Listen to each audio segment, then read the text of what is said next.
This is the SilverStone MS09. It is an external M.2 drive enclosure with an all-aluminum design that gives it a premium feel.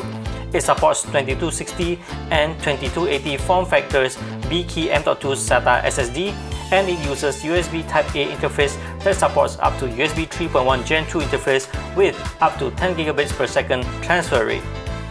The USB connector is retractable, and using the MS09 is easy as no driver installation is required.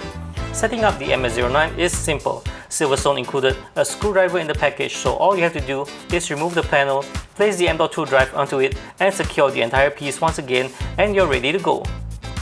The transfer rate is good. I get some 30 megabytes per second transferring content over USB 3.1 interface. Your speed varies depending on the drive and connection you're using. The MS02 retails at RM120. What you get is an enclosure with nice build that you can convert any spare M.2 SATA SSD to an external storage. Alright, so that's it for this video. Thank you for watching. Do remember to subscribe to my YouTube channel if you haven't, and do like my Facebook page. Thank you for watching. I'll see you in my upcoming videos. Bye bye.